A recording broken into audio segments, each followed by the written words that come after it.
कराग्रे वक्ते लक्ष्मी कृतमूल्य सरस्वती कृतमध्य तुम पर भाते गदेशम समुद्र उसने देवी पर्वत तन्मंडल विष्णुपति मद पाद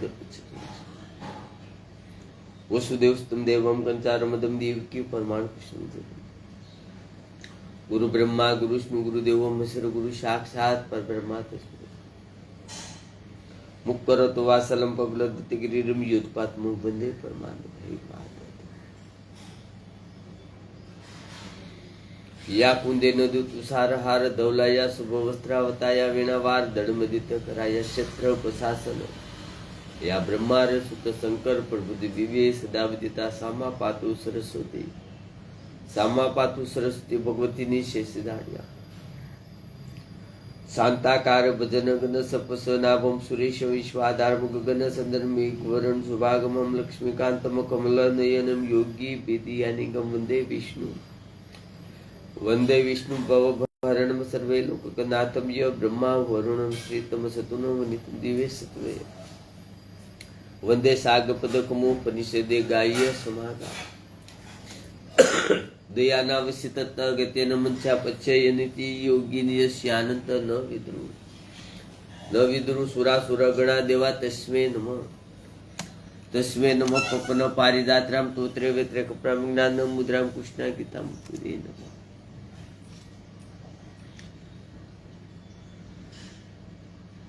सीताराम नमो माँ भवानी माँ भगवती माँ पार्वती माँ जगदम्बा माँ देवानी बुद्धिमान सुरक्षमान माँ ब्रह्माणी माँ ब्रह्मा जी ब्रह्मपिता माँ लक्ष्मी माँ विष्णु नारायण ओम नमो भगवती वासुदेवाय हे जगन्नाथपुरी सुभद्रा पर राम राधे डाकोरना ठाकुर गोकुल मथुरा वृंदावन सुभद्रा पर राम राधे बद्रीनाथ हे कृष्ण कन्या मूलीवाला परमात्मा परमेश्वर द्वारका ना राजा रणसुरा द्वारका ना राजा हे बुरिक्या हनुमान दादा नमो बुरिक्या हनुमान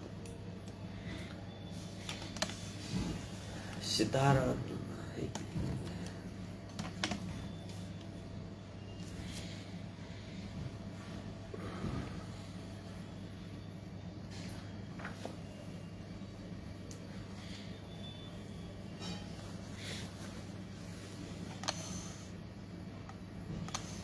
श्रीमद् भागवत महापुराण श्रीमद् भागवत महापुराण કે ભગવાન અનંત શક્તિઓના સમુદ્ર છે અને એક જ શક્તિ મન અને વાણી સીમાથી પર છે તેઓ પ્રકૃતિથી અતીત સર્વય પરમાત્મા જ છે તેમની શંકરજીને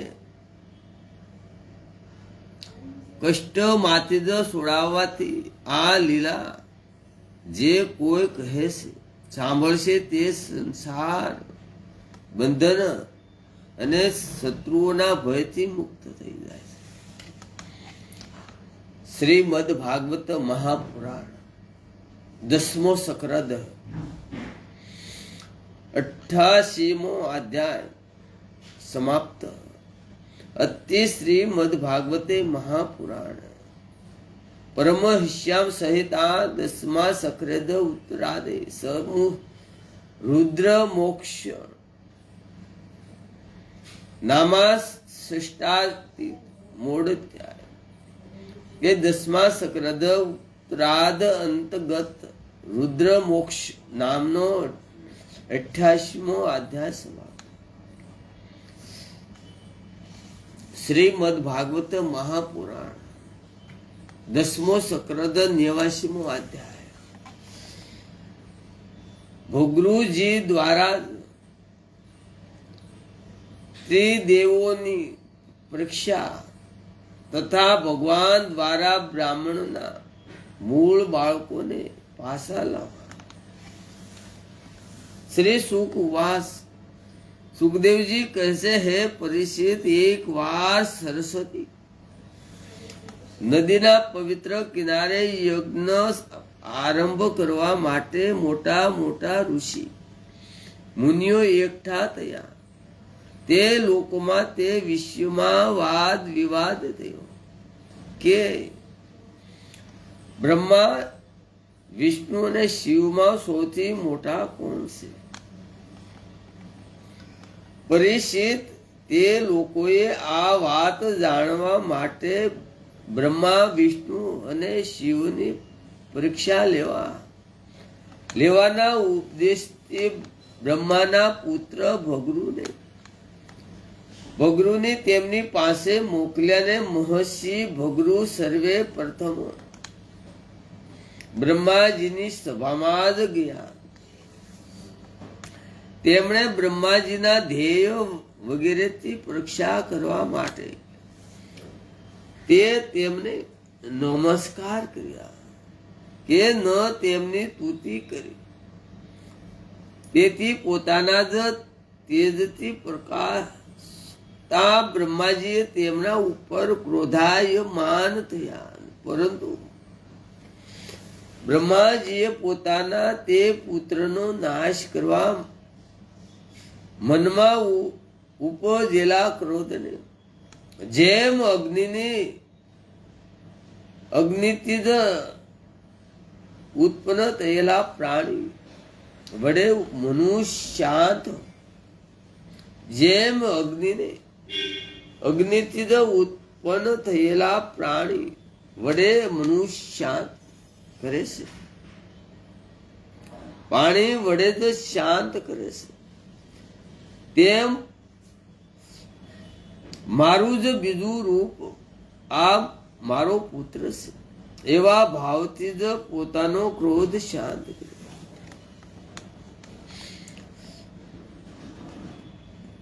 ત્યાંથી મહર્ષિ ભગરુએ કૈલાસમાં ગયા.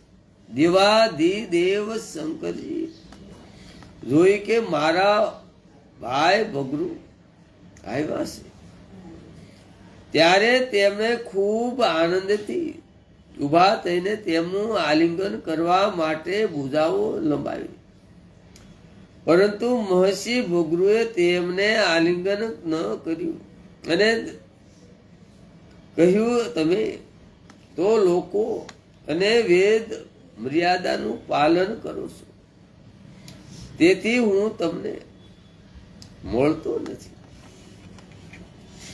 ભગરુજીની આ વાત સાંભળીને ભગવાન શંકર ભારે ક્રોધિત થયા. તેમની આંખો પહોળી થઈ ગઈ અને તેઓ ત્રિશૂળ ઉઠાવી ભગરુને મારવા તૈયાર થયા. પરંતુ તે સમયે ભગવતી સતીએ તેમના શરણોમાં પડીને નમ્રતા પૂર્વક વિનંતી કરી અને જેમ તેમ કરીને તેમનો ક્રોધ શાંત કર્યો. હવે મહર્ષિ ભગરુજી ભગવાન વિષ્ણુ પાસે વૈકુંઠમાં ગયા. તે સમયે ભગવાન વિષ્ણુ લક્ષ્મીજીના ખોળામાં મસ્તક મૂકી સૂઈ રહ્યા હતા. ભગરુજીએ જઈને તેમની છાતીમાં જોરથી એક લાત મારી. વાસ્તવ ભગવાન વિષ્ણુ લક્ષ્મીજી સાથે પોતાની શૈયાથી ઉતરીને ઉભા રહી ગયા અને મુનિને મસ્તક નમાવી પ્રણામ કર્યા. ભગવાન વિષ્ણુ લક્ષ્મીજીના ખોળામાં મસ્તક મૂકી સૂઈ રહ્યા હતા. ભગરુજીએ જઈને તેમની છાતીમાં જોરથી એક લાત મારી. ભાગવત વત્સલ વિષ્ણુ ભગવાન લક્ષ્મીજી સાથે પોતાની શૈયાથી ઉતરીને ઉભા રહી ગયા અને મુનિને નમસ્કાર નમાવી પ્રણામ કર્યા. આ ત્રિલોકનો માલિક કહેવાય. હુતા હતા, પોતાની પત્ની હતી એના ખોળામાં માથું મૂકીને હુતા હતા. ત્રિલોકનો માલિક વિષ્ણુ ભગવાન, મા લક્ષ્મી ત્રિલોકની માં ના ખોળામાં માથું હતું ને ત્રિલોકનો માલિક હતો. તો એના ખોળામાં માથું મેલી ન હોતા હતા. છતાં ભગરુ મુનિએ પગ એક માર્યો, એને ઉભા થઈ ગયા. તોય ભગવાન ઉભા થઈને કાંઈ બોલ્યા નહીં, તોય એને નમસ્કાર, એને જ ભગવાન કહેવાય. ક્રોધ નો આવ્યો, રોષ નો આવ્યો, અભિમાન નો આવ્યો, કોઈ કાંઈ નો આવ્યો. એની પાસે માયા નો હોય, રોષ નો હોય, લોભ નો હોય, અહમ નો હોય, વિકાર નો હોય, એને પાસે કાંઈ નો હોય. દરિયો સાફ હોય, એને જ ભગવાન કહેવાય. આપણને બનાવ્યા છે, આપણે મનુષ્યને બનાવ્યા છે, પણ હારોહાર પ્રાણીની હારોહાર બનાવ્યા. પ્રાણી, પક્ષી, જનાવર ની સાથે આપણે મનુષ્યને બનાવ્યા. એટલે આપણે અમુક સમયે આપણે મનુષ્યનું શરીર ધારણ હોય, પણ આપણા જેવા કામ જનાવર જેવા કરી છે. એટલે જ આપણે મનુષ્યને, પશુ પંખીને, બધાને, પ્રાણીને આપણે એક સાથે આપણે ભગવાને બનાવેલા. એટલે પ્રકૃતિ આપણી પાસે, ઇન્દ્રિયો આપણી એવી છે. જેવી જનાવરની છે ઇન્દ્રિયો, એવી જ આપણી છે. જનાવરમાં ને આપણામાં કોઈ ફરક નહીં. ભગવાને કહ્યું, બ્રહ્માનો આપનું સ્વાગત છે, ભલે પધાર્યા. આ આસનો ગ્રહણ કરી થોડો સમય વિશ્રામ કરો. પ્રભુ, મને આપના આગમનથી ખબર ન હતી, તેથી હું આપની સામે ન આવી પહોંચ્યો. મારો અપરાધ ક્ષમા કરો. સામેથી કીધું ભગવાને, હું તમને, મને ખબર નહોતી, હું તમારી સામે ન આવી. મુનિ સાધુને પાટું માર્યું. મુનિએ ભગવાન ત્રિલોકના માલિકને, છતાં તો એમ કીધું, સામેથી એનો વાક કાઢ્યો કે મને ખબર નહોતી એ મુનિ, નકર તો હું તમને લેવા આવત. આને ત્રિલોકનો માલિક કહેવાય. મહામુનિ આપણા શરણ કમળ અત્યંત કોમળ છે. આમ કહીને ભગરુજીના શરણોને ભગવાન પોતાના હાથમાં લઈ દબાવવા લાગ્યા. અને કહ્યું કે મહર્ષિ, આપનું શરણો તીર્થોને પણ તીર્થ બનાવનારું છે. તીર્થોનો પણ તીર્થ બનાવનારું છે. આપ તેનાથી વૈકુંઠ લોક મને, આપ તેનાથી વૈકુંઠ લોક મને અને મારી અંદર રહેલા લોકપાલોને પવિત્ર કરો. ભગવાન આપના શરણ કમળના સપટથી મારા તમામ પાપો નષ્ટ થઈ ગયા. તેથી આજે હું લક્ષ્મીનો એક માત્ર સ્થાયી આશ્રમ બન્યો છું.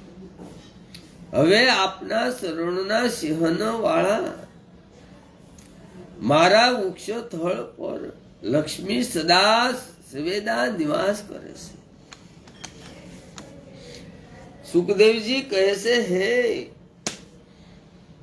જ્યારે ભગવાને ખૂબ જ ગંભીર વાણીથી આ પ્રમાણે કહ્યું, ત્યારે ભગરુ પરમ સુખી અને તૃપ્ત થઈ ગયા. ભક્તિ વશ તેમનું ગળું ભરાઈ ગયું અને આંખોમાં આંસુ છલકાઈ ગયા અને તેઓ મૌન થઈ ગયા. પરીક્ષિત ભગરુજી ત્યાંથી બ્રહ્મવાદી મુનિઓના સત્સંગમાં આવ્યા અને તેમણે બ્રહ્મા શિવ અને વિષ્ણુ ભગવાનને ત્યાં જે કોઈ અનુભવ થયો તે બધું કહી સંભળાયું.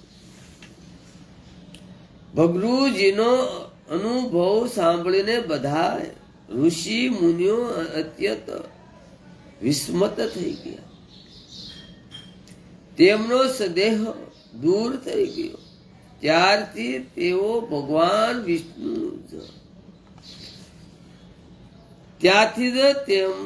તેઓ ભગવાન વિષ્ણુને જ સર્વશ્રેષ્ઠ માનવા લાગ્યા. ત્યારથી તેઓ ભગવાન વિષ્ણુને સર્વશ્રેષ્ઠ માનવા લાગ્યા. કારણ કે તેઓ જ શાંતિ અને અભ્યુના ઉદગમ સ્થાન છે. ભગવાન વિષ્ણુથી જ સાક્ષાત તુમ ધર્મ જ્ઞાન વૈરાગ્ય ને 8 પ્રકારના ઐશ્વર્યો અને સિદ્ધને શુદ્ધ કરનારા યશ પ્રાપ્ત થાય છે. શાંત સમશિત અકિચ્છન અને સર્વે અભ્ય આપનારા સાધુ મુનિઓની તેઓ જ એકમાત્ર પરમ ગતિ છે એવું બધા શાસ્ત્રો કહે છે. તેમની પ્રિય મૂર્તિ છે સત્વ અને ઈષ્ટદેવ એ બ્રાહ્મણ.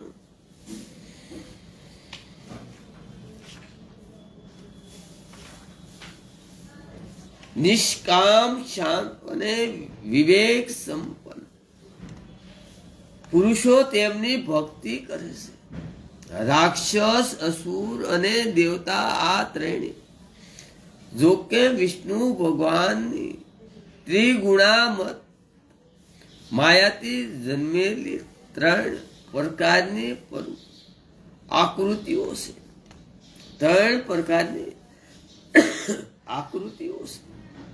આ 3 જે સત્વરૂપ છે, જેમને ભગવાનની સ્તુતિ માનવામાં આવેલ છે, એ જ તેમની જ પ્રાપ્તિનું સાધન છે અને સર્વય સમસ્ત પુરુષાર્થ સર્વરૂપ છે. શ્રી સુખદેવજી કહે છે, હે પરીક્ષિત, સરસ્વતી તટના ઋષિઓએ પોતાના માટે નહીં પરંતુ મનુષ્યનો સંશય દૂર કરવા માટે એવી યુક્ત રસી હતી.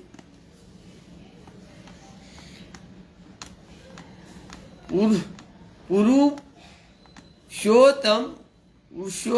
ભગવાનના શરણા કમળોની સેવા કરીને તેઓ વિષ્ણુ ગતિને પામ્યા. સુતજી કહે છે, સોનકાદી ઋષિઓ ભગવાન પુરુષોત્તમની આ સુંદર કીર્તિ કથા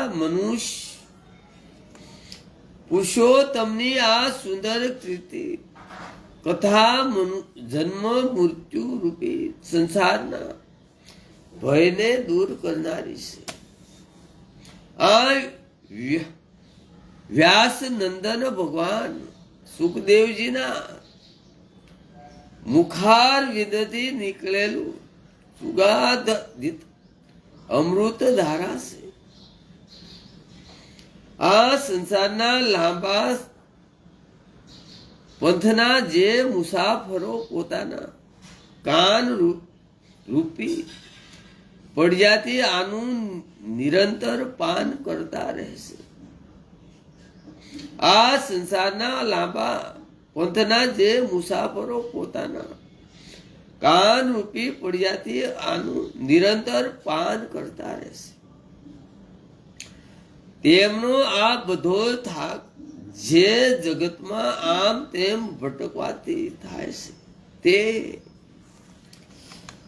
ઉતરી જાય છે. સુખદેવજી કહે છે, હે પરીક્ષિત, એક દિવસની વાત છે.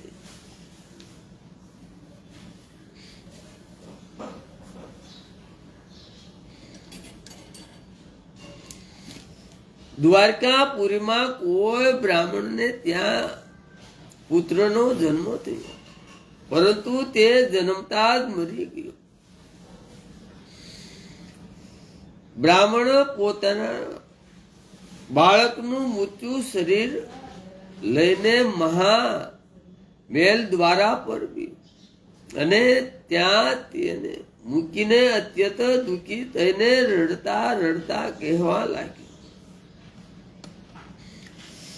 એમાં શંકા નથી કે બ્રાહ્મણ દોહી ધૂત, કૂપણ અને વિષયી રાજાના કર્મ દોષથી જ મારો પુત્ર મરી ગયો છે. જે રાજા હિંસાસન પારાયણ, દુરાસારી અને અજીતેન્દ્રિય હોય છે, તેને રાજા માનીને સેવા કરનારી પ્રજા દરિદ્ર થઈને દુઃખો ભોગવે છે અને તેમની સામે સંકટો આવતા જ રહે છે. અને જેમની સામે જ સંકટ આવતા રહેશે. પરીક્ષિત, આ જો પ્રમાણે પોતાના બીજા અને ત્રીજા પુત્રનું પણ જન્મતા સાથે જ મૃત્યુ થતા તે બ્રાહ્મણ પુત્રની લાશ રાજભવન આગળ નાખી ગયો અને તે જ વાત દોહરાવીને કહી ગયો. નવમા પુત્ર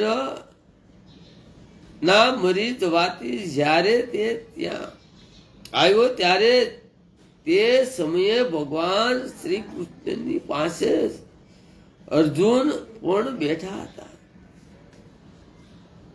તેમણે બ્રાહ્મણની વાત સાંભળીને તેને કહ્યું, અર્જુન, આપના નિવાસ સ્થાન દ્વારકામાં કોઈ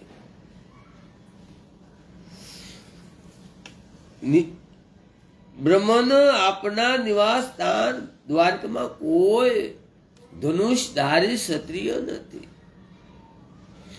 શું એવું લાગે છે કે આ બધા જ યાદવો તો પ્રજા પાલનના કર્તવ્યોને છોડીને યજ્ઞ કરવા બેઠેલા બ્રાહ્મણો જેવા છે, જેમના રાજ્યમાં ધન, સ્ત્રી અથવા પુત્રોની વિયુક્ત થઈને બ્રાહ્મણ દુઃખી થતા હોય છે. જેમના રાજ્યમાં ધન, સ્ત્રી અથવા પુત્રોથી વિયુક્ત થઈને બ્રાહ્મણ દુઃખી થતા હોય, ક્ષત્રિય નથી. ક્ષત્રિયના વેશમાં પેટ ભરવા વાળા નટ અભિનેતા છે, તેમનું જીવન આયુ થશે. ભગવાન, હું સમજુ છું કે તમે પતિ પત્ની અમારા બાળકોના મૃત્યુથી દીન બની ગયા છો. હું આપના સંતાનોનું રક્ષણ કરીશ. જો હું મારી પ્રતિજ્ઞા પૂરી ન કરી શક્યો તો અગ્નિમાં પડીને આત્મહત્યા કરીશ અને આ રીતે મારા પાપનું પારશ્ય થઈ જશે. બ્રાહ્મણે કહ્યું કે હે અર્જુન, અહીં બલરામજી ભગવાન શ્રી કૃષ્ણને ધનુષ ધારીઓમાં સર્વશ્રેષ્ઠ પદુમનજી, દેવાજ, અનિલ, રુદ્રજી પણ જ્યારે મારા બાળકોનું રક્ષણ કરવા સમર્થ નથી, આ જગદીશ્વરો માટે પણ આ કામ મુશ્કેલ બની રહ્યું છે, ત્યારે તમે આને કઈ રીતે કરવા ચાહો છો? ખરેખર આ તમારી મૂર્ખતા છે. હું તમારી વાત પર બિલકુલ વિશ્વાસ કરતો નથી. અર્જુને કહ્યું કે હે બલરામજી, શ્રી કૃષ્ણ અથવા પદુમન નથી, હું અર્જુન છું. અર્જુને કહ્યું, હું બલરામ શ્રી કૃષ્ણ અથવા પદુમન નથી, હું અર્જુન છું. જેનું ગાંડીવ નામનું ધનુષ વિશ્વ વિખ્યાત. બ્રહ્મદેવ, તમે મારા બળ પરાક્રમનું અપમાન ન કરો. તમે જાણતા નથી કે હું મારા પરાક્રમથી ભગવાન શંકરને યુદ્ધમાં નષ્ટ કરનાર વીર અર્જુન છું. અભિમાન આવી ગયો અર્જુનને. મહાદેવ, પદુમન અને આવા અભિમાન ગાંડી અર્જુનને, હું પદુમન નથી, હું બલરામ નથી, કૃષ્ણ નથી.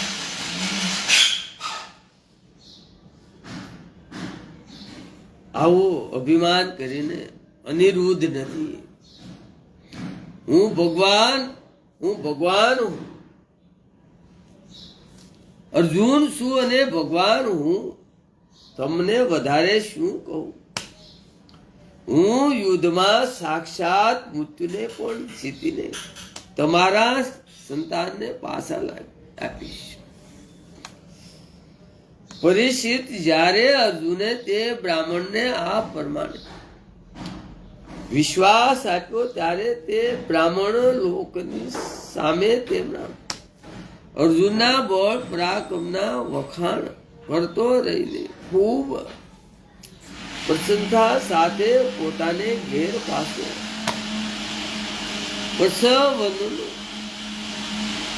સમય નજીક આવ્યો, ત્યારે બ્રાહ્મણ અધીન થઈને અર્જુન પાસે આવ્યો અને કહેવા લાગ્યો, આ વખતે તમે મારા બાળકને મૃત્યુથી બચાવી લો. આ સાંભળીને અર્જુને શુદ્ધ જળથી આસમન કર્યું તથા ભગવાન શંકરને નમસ્કાર કર્યા. પછી દિવ્ય અસ્ત્રનું સ્મરણ કર્યું અને ગાંડીવ ધનુષ પર પણસ ચડાવીને હાથમાં લઈ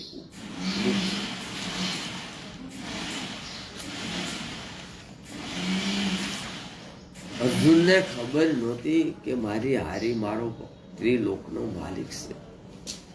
એ તો મામાનો છોકરો સમજતો હતો. અર્જુન, એને અભિમાન આવી કે હું શંકરને કથા મોટો છું, યોદ્ધા, હું શંકરને જીત પાસે વિજય કર્યો. અભિમાન કોઈના બાપનું રહ્યું નથી, રહેવાનું નથી ને સમરણ થી મોટું કોઈ શસ્ત્ર નથી વાસુદેવ કૃષ્ણનું સમરણ. આ યુગ ત્રિલોકમાં મોટામાં મોટું સુખ હોય તો એક જ ભગવાન વાસુદેવ કૃષ્ણનું સમરણ.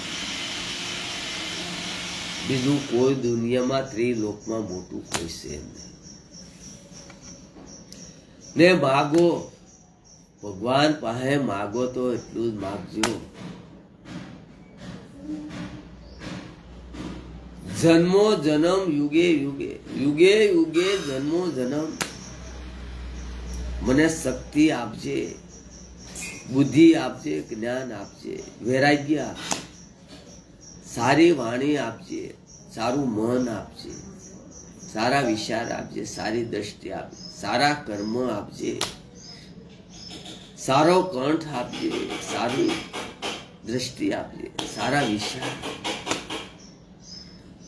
ને જન્મો જન્મ યુગે યુગે યુગે યુગે જન્મો જન્મ હે વાસુદેવ કૃષ્ણ તમારું સ્મરણ મને આપજે, તમારા દર્શન મને આપજો, તમારા શરણોની સેવા, તમારું ભજન આપજો, તમારા માં મારું મન સતત ને સતત રહે એ મને આપજો. યુગે યુગે જન્મો જન્મ મને એટલું આપજો. હું તમારી પાસે ભિક્ષા માગું છું. એટલું ભગવાન પાસે માગજો. વધારાનું કાંઈ માગતા નહીં. કારે નહીં માગતા કોઈ પાસે, કોઈ દેવી દેવતા પાસે નહીં. અભિમાન આવી જશે, રોષ આવી જશે, લોભ આવી જશે, અહમ આવી જશે, વિકાર આવી જાય. લોભ રોષ અહમ મારું તારું હું ને તું આવી જશે.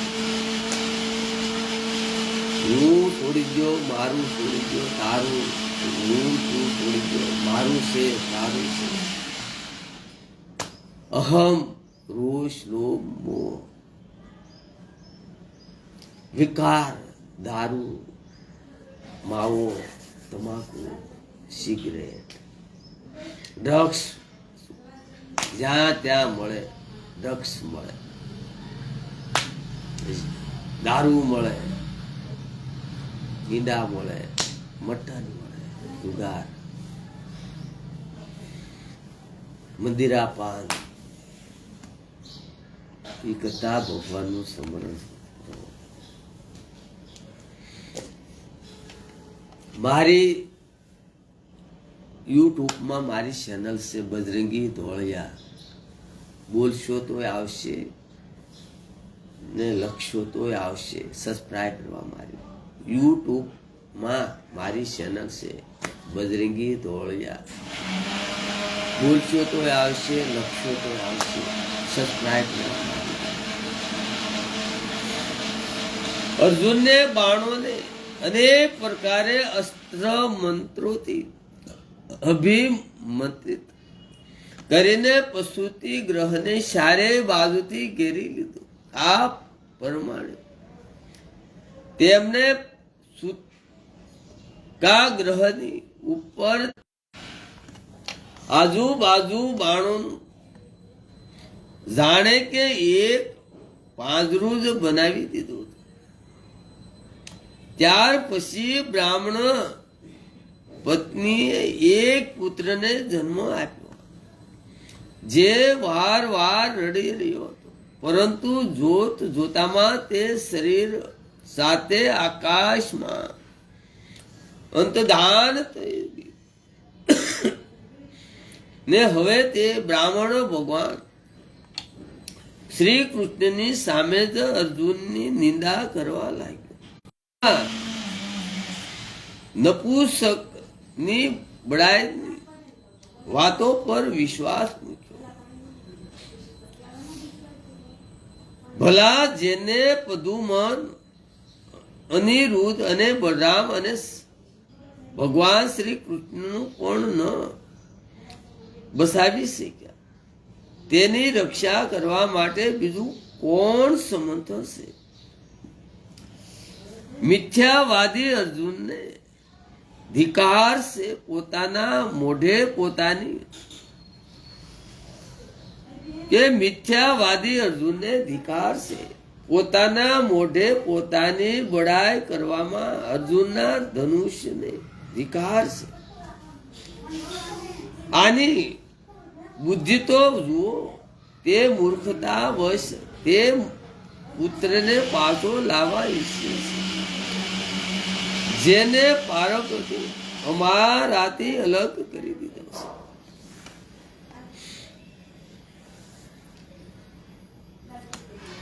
છે. એટલે પોતાના વખાણ પોતાને નહીં કરવા કારે હું આમ કરી નાખું, હું આમ પોતાને કારે વખાણ નહીં કરો પોતાના, હું આમ કરી નાખું, આ મારું છે, આ મારું છે, આ મારી ગાડીઓ છે, આ બંગલા છે, આ મારી પત્ની છે, આ મારા છોકરીઓ છે, આ મારા છોકરા છે, આ મારો પરિવાર છે, આ મારા હગા સંબંધી છે. કાંઈ તારું નથી, કાંઈ રહેવાનું નથી તારું, તારું કાંઈ હાલવાનું નથી. ભગવાન વાસુદેવ શ્રી કૃષ્ણ અભિમાન કાર્ય કરવું નહીં, ને પોતાને પોતાનો બડાઈ કાર્ય નહીં કરવાની, પોતાના વખાણ પોતાને કાર્ય કરવાના નહીં. બહારના લોકો કરે વખાણ થઈ હાસા, આપણે દર્પણમાં જોઈને આપણે સારું મોઢું નહીં જોવાનું, દર્પણમાં જોઈ આપણું મોઢું સારું છે મોડું છે આપણે નહીં જોવાનું. એ બાર બીજા કે